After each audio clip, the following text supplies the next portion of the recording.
Welcome to this web series, The Frugal Mindset, also known as Money and the Responsible Christian. This is the second topic in our Perspective series asking about wealth and whether it is a blessing from God. I want to ask you a few questions. First of all, what does it mean to be wealthy? How much income do you think a family of four needs to be wealthy? Let's talk about net worth. What kind of net worth do you feel a couple retiring this year would need to be considered wealthy in your mind? Is rich the same thing as wealth? Is somebody who's wealthy, is that the same thing as being rich? I asked a Christian buddy of mine named Phil how he would define rich. I thought his answer was very clear and very clever. Rich is someone who's just a little bit wealthier than I am. And I think that's the way a lot of us look at rich. And let me ask you one more question. Do you feel wealthy? There's been a lot of discussion recently about inflation and the loss of buying power. So let me ask you a question. Do you think we're poorer than our forefathers were after they won World War II? Do you think we're poorer than, in my case, it was my parents? For some of you, it's probably your great-grandparents. But do you think we're poorer than those folks were when they won World War II? What was called the greatest generation. Let me talk about 1945 to today, some comparisons between the greatest generation and today. In 1945, the median income for a person was around $1,200 a year. And for a family, it was roughly $2,400 a year. Today, the average income for individuals is roughly $60,000. And the median family income now is around $105,000. Wait a minute, you say, but that's just inflation, right? Well, certainly inflation plays a significant role in that, but it's not just inflation. Let's talk about inflation-adjusted dollars. That 1945 income of $1,400 a year is the equivalent today of the buying power of $20,600. And that family income of $2,400 in 1945 has the equivalent buying power today of about $35,000. And remember, the current poverty standard for a family of four is $32,150. So the buying power for the average family in 1945 is only about 8% above the current poverty line in America.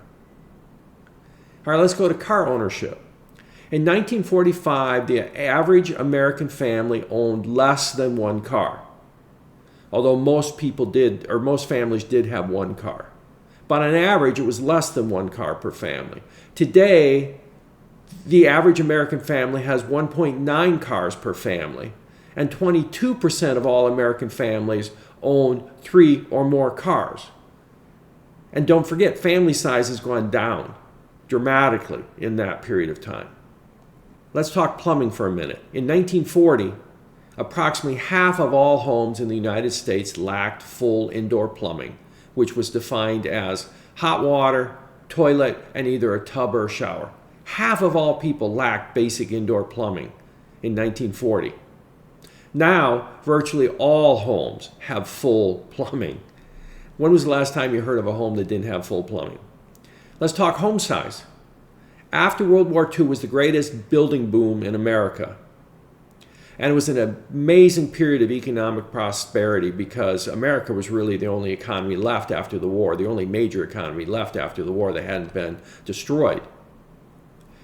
And that building boom was largely responsible for growth of the suburbs that we are so familiar with today.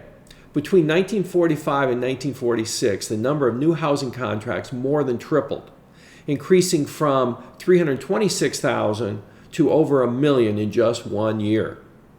In the post-war boom, the Levittown house was a popular model for the suburban home, the Levittown house. And it had just 750 square feet for the entire home. They were relatively inexpensive and they were ready for mass production, and they went up quick. So you've heard the 1945 box house, and that's what we're talking about. There are a lot of them out there. In 1950, the average size of a newly built single-family home was still only 983 square feet. In 1950, Time magazine estimated that Levitt & Sons built one out of every 8 houses in America. The average size of a newly built single-family home was 983 square feet. Today, the average house size is between 2,400 and 2,500 square feet, 250% bigger than the average home was in 1950. And remember, this is a time family size decreased from 3.5 people per household in 1950 to 2.5 people per household today. In 1950, most new homes had only one bathroom. Today, less than 5% of all new homes have only one full bathroom. And I would bet most of those also have a half bath. But today, 96% of all new homes have 2 or more full bathrooms, 24% have 3 or more full bathrooms, and 7% have 4 or more full bathrooms. In 1950, the average family of 3.5 shared one bathroom. Today, each member of the American family nearly has their own bathroom. Today, many American families have more bathrooms than they have people in the household. Who feels wealthier than they did 10 minutes ago when we started this segment? Now let me ask you a question. As Christians, can wealth be a blessing from God? Can wealth be a blessing from God? Let's look at a couple of Bible passages. First, Proverbs chapter 10, verse 22. The blessing of the Lord brings wealth without painful toil for it. Then let's go to Proverbs 14, 24. The wealth of the wise is their crown, but the folly of fools yields folly. Proverbs 24, verses 3 and 4. By wisdom a house is built, and through understanding it is established. Through knowledge its rooms are filled with rare and beautiful treasures. And Proverbs chapter 28, verse 20. A faithful person will be richly blessed, but one eager to get rich will not go unpunished. Now, I've got a buddy up in Montana.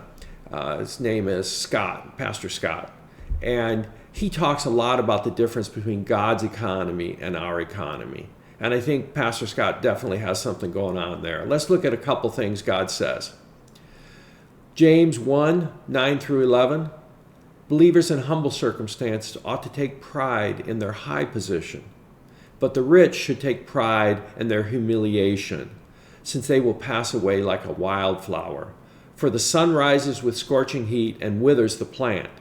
Its blossom falls and its beauty is destroyed. In the same way, the rich will fade away, even while they go about their business. All right, thanks for listening. Next, we're going to talk about generosity.